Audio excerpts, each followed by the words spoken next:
Hi, everyone. Welcome to our talk from Sysadmins to almost flying unicorns. It's a bit of a bold title, right? But we'll tell you what we did over the past 5 years to improve the SRE culture in our organization.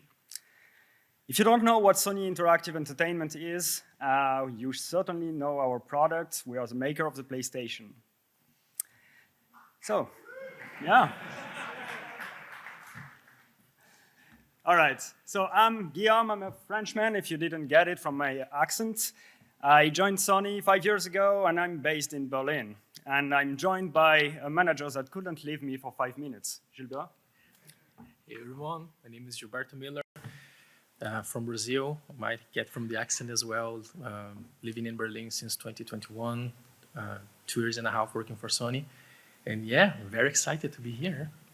To give you some context on what we do, we work for the Future Technology Group. It's a business unit out of Sony Interactive Entertainment where we focus on the capabilities out of play, out of the console. You know, we put a lot of R&D and we put a lot of effort on the main product that we're going to speak a bit more. It's actually a part of the PlayStation Plus.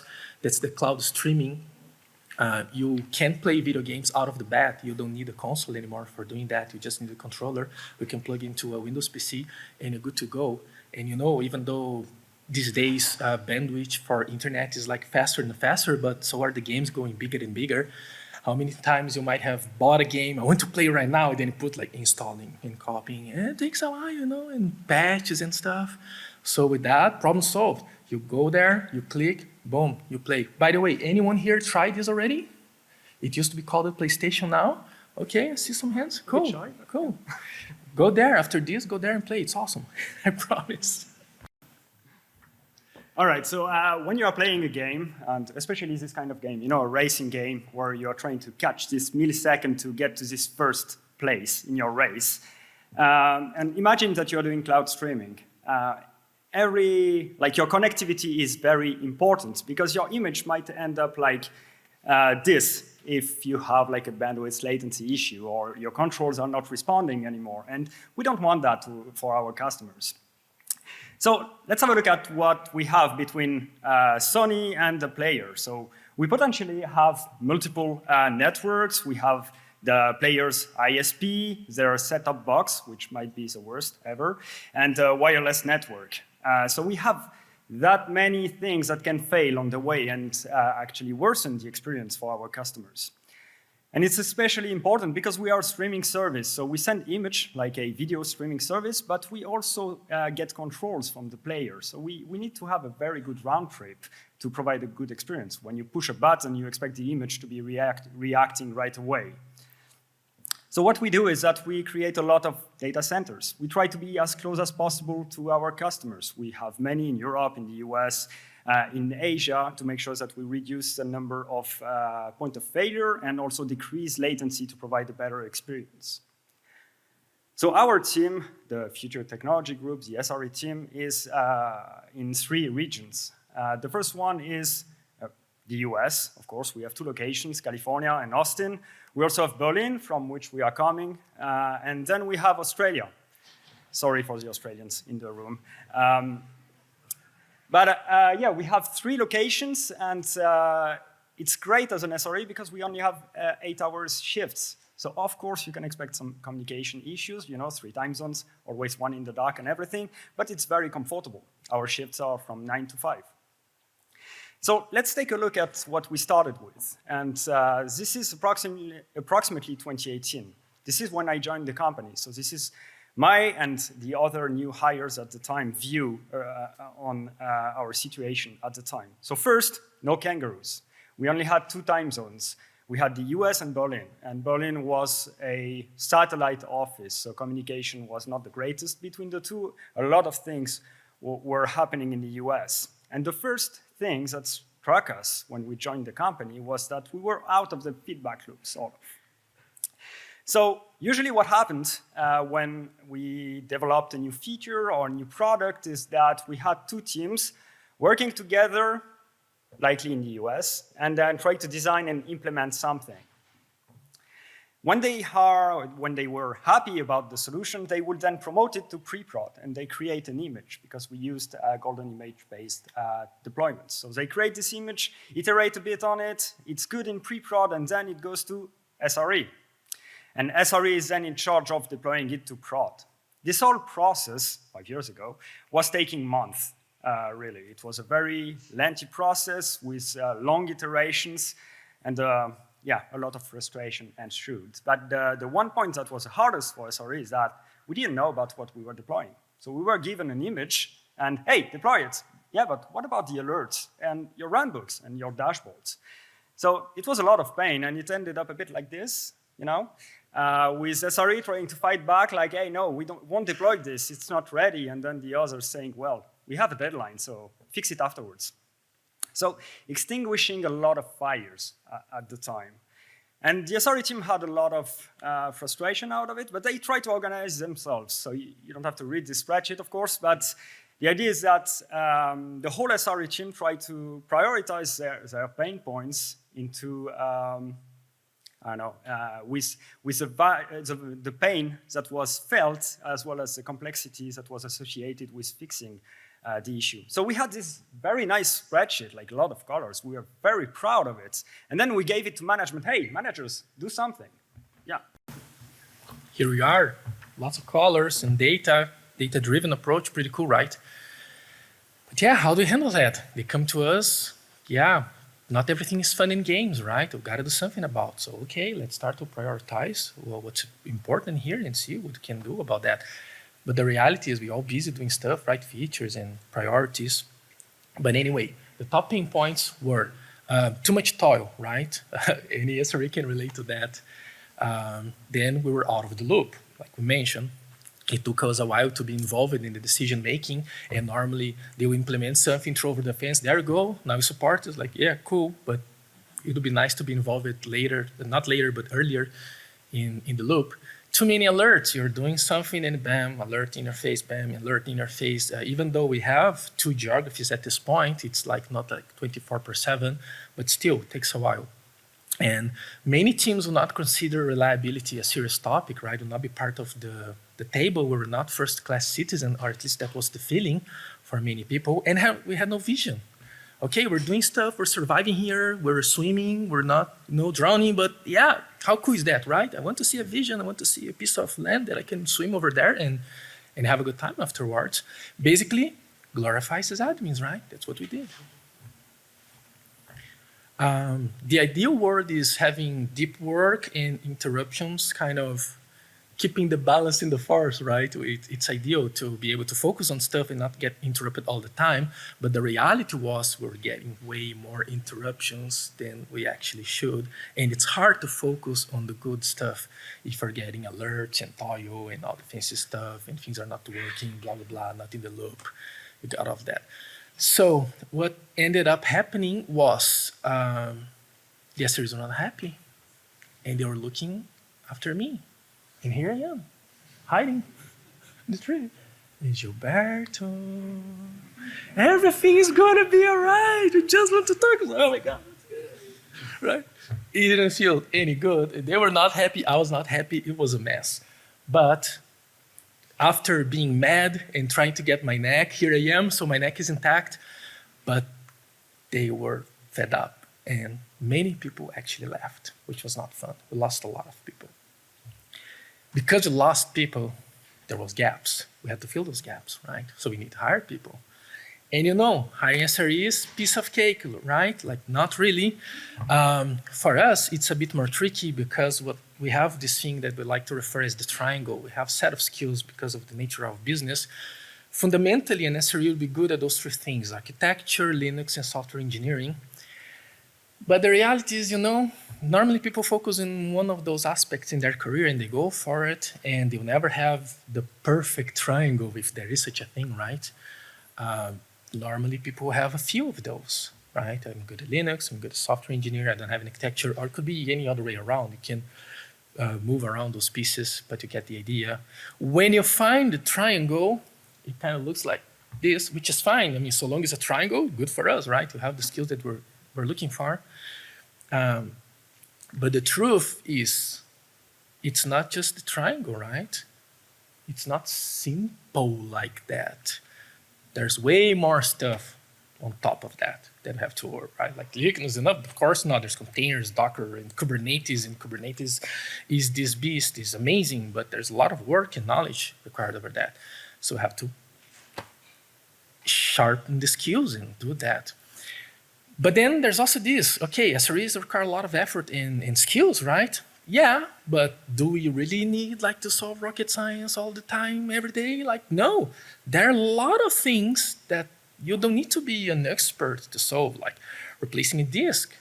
If you have automation and some basic knowledge, you can do that yourself. You don't need like to be a full-fledged SRE with a lot of knowledge, many years of experience. If you have a run book or a playbook and you have instructions, you have the privilege, you can do that. So we try to do that. That's what we aimed for, building an operations team. So we have someone to take this toil and interruptions out of the SRE team so we could focus as SREs on the things that were important for us. Being part of the discussion with the development teams from the very beginning, not very late, over the fence, and our support and make sure it's there and working.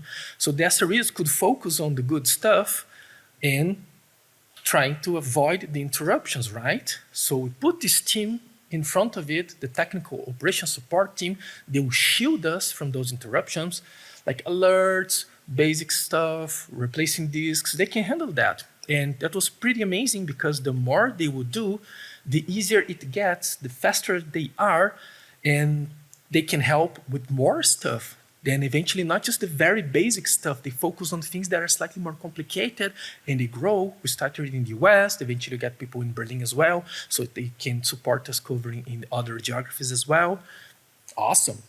So what we do with this team, we break down complex tasks into smaller chunks so they can follow procedures and do some stuff and help us. You don't need someone like with a lot of expertise. You can have an entry-level opportunity for someone that wants to start in the field. We really encourage diverse backgrounds in culture because that will bring another optics to the table, right? A different angle on the problems that we're trying to solve. And you can facilitate people switching careers, right? You can be a butcher. I don't know, but I want to work with tech now. There you go, you could do. You need to learn some stuff. It's not like a piece of cake, but we can accomplish that. And we have, for example, a lot of people coming from the food industry, right? And they decided to work with tech, like why not? Also in the US, we have this really strong program called Hiring Our Heroes. And that's really nice. We have a lot of people coming from the military. Even though they are not experts in tech, they have a lot of skills that are actually very valuable in tech, just to name a few. We also have the SRE Academy, also known as the Unicorn Factory, right? We have now people with the basic skills that we're looking for, so we can just fast track and shape the perfect SREs for us. You know, every company is different. You have different set of skills and different set of tools and different business needs, but we can shape them the perfect SREs for our needs, which is pretty amazing. They already have some knowledge on the business domain. They already have some knowledge on the environments, on the tooling, on the team. So in the end, anyone can become an SRE. How cool is that, right? I don't know if you're all familiar with Ratchet and Clank, but I love this picture. Ratchet is like a superhero, you know, can do a lot of cool stuff, but there's Clank to help, you know, and even you're a superhero, having a help is not a bad thing, right? So we rely on a lot of that, and it's pretty good. So remember the list, prioritization of the items we had to tackle? Okay, cool, we got one. Too much toil, nice. Okay, still far to go, but okay. What's the next? Out of the loop. There we go. Let's start tackle that.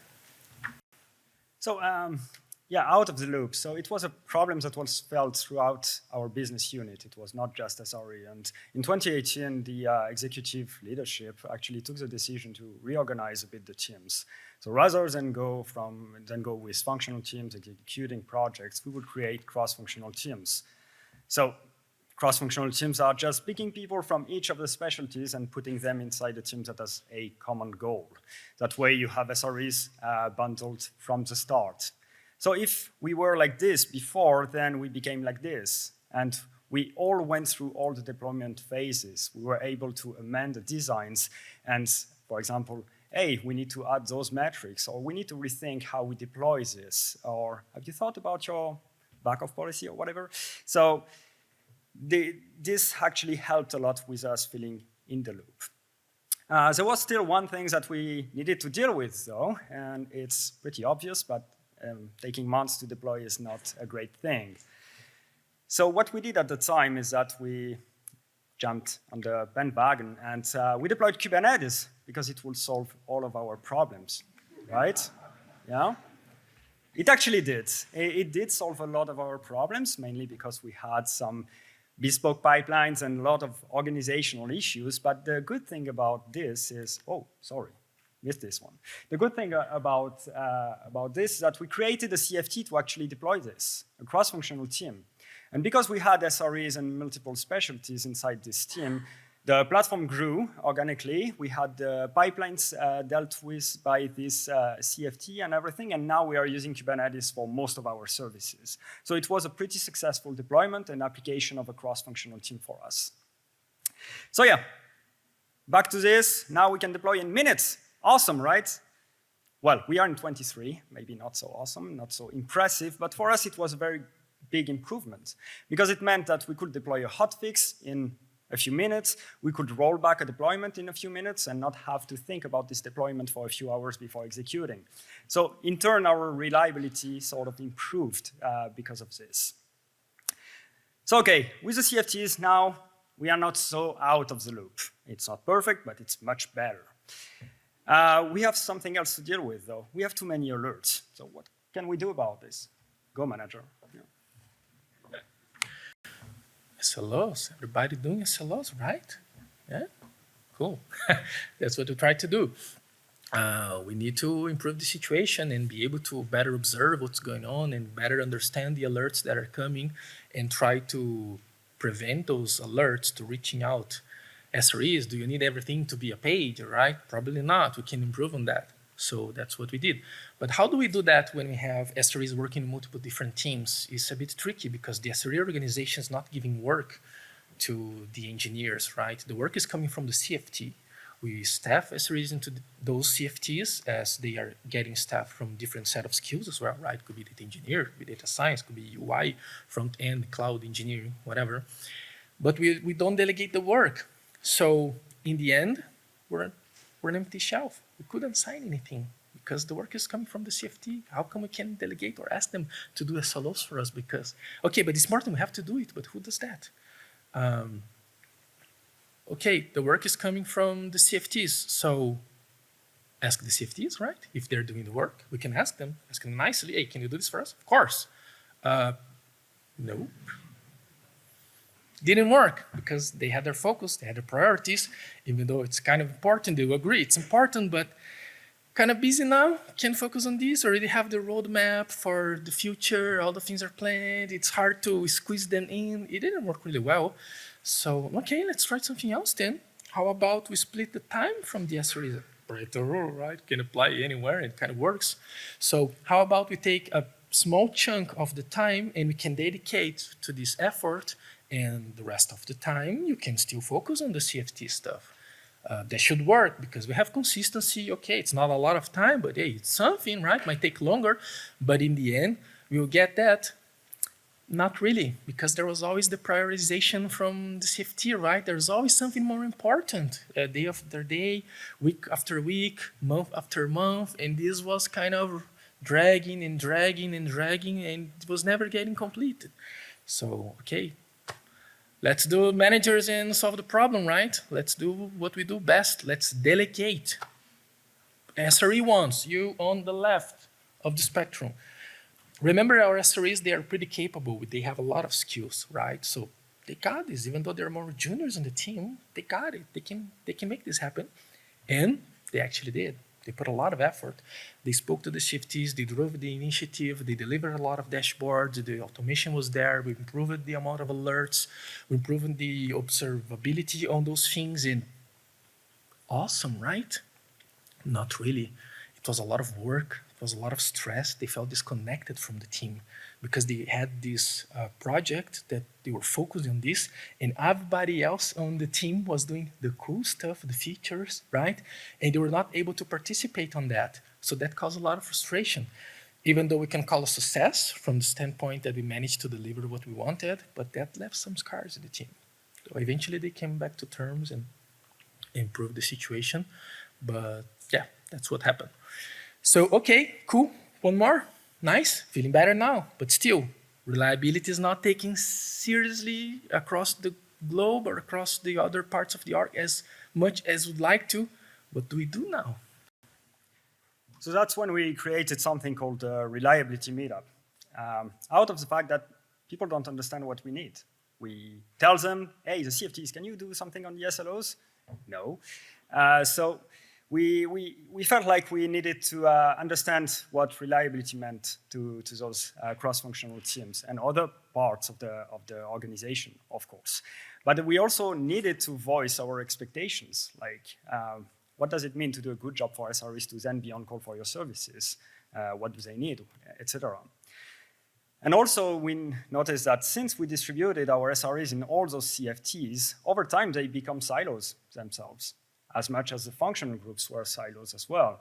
So they start having different definitions of what it means to have reliable services, for example, or different ways to do dashboards or to do other things. So we wanted to align everyone, or at least communicate about the different ways to address problems.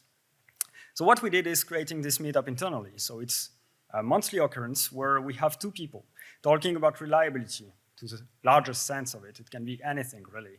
But we could have, for example, and I'll give like 8 talks that happened in one of those meetups, a platform engineer talking about Kubernetes namespace apocalypse.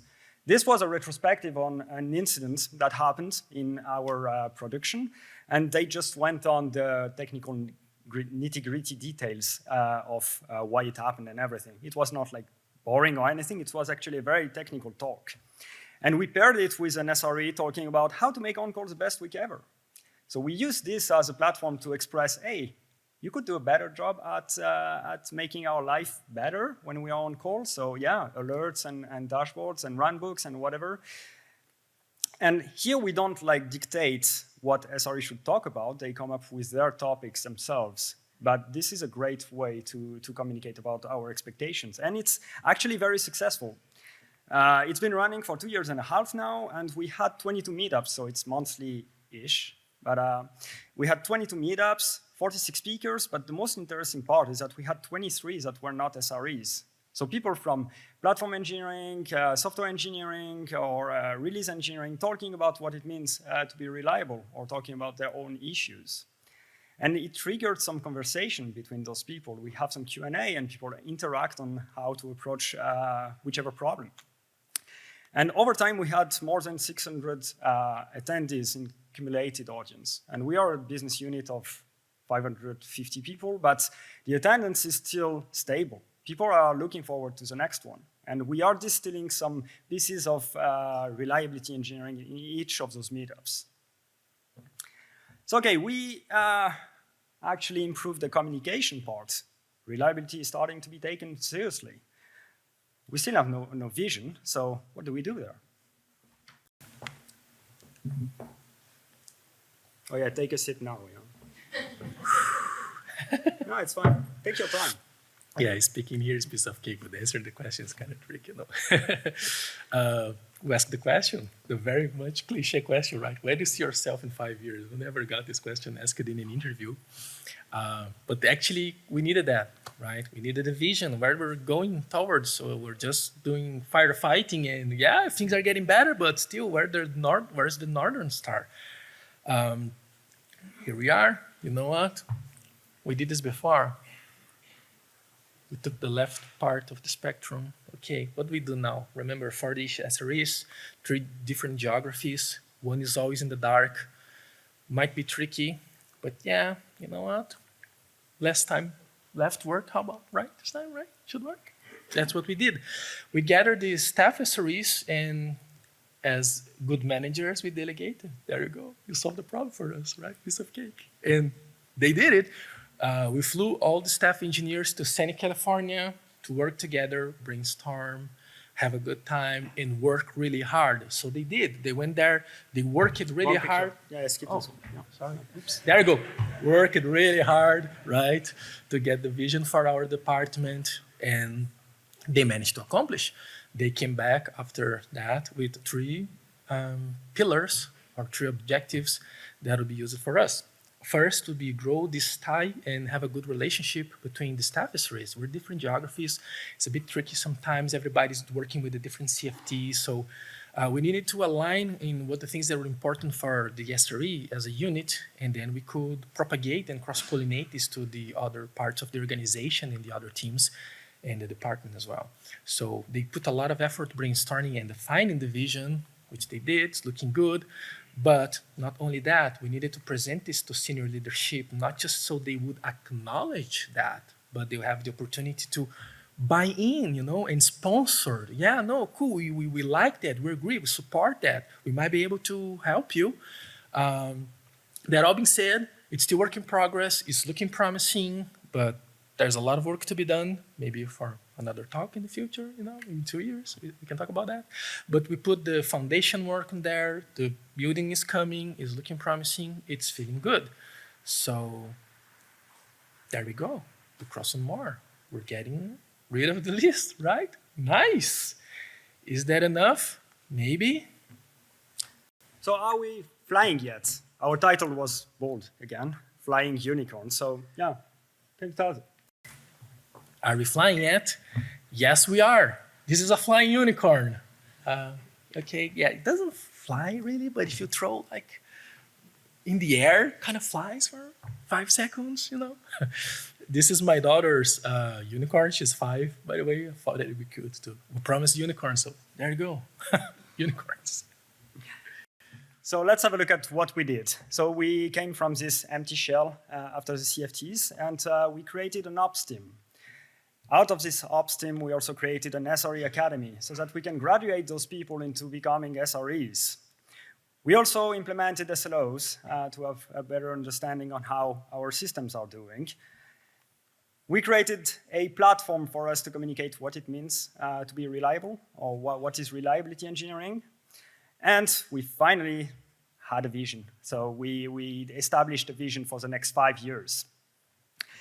So our empty shell is not so empty anymore. We actually leveraged it to execute a lot. And that's what worked for us. Bundling the SREs into cross-functional teams, but still keeping this functional group to push for bigger initiatives. And so what made it successful, really?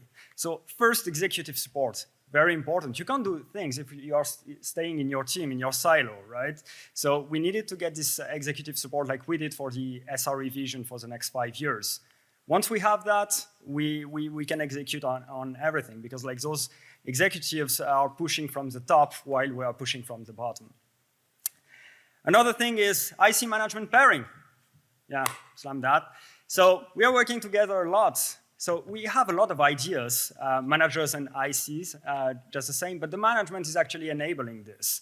They are helping, smoothing everything so that we can execute on those initiatives.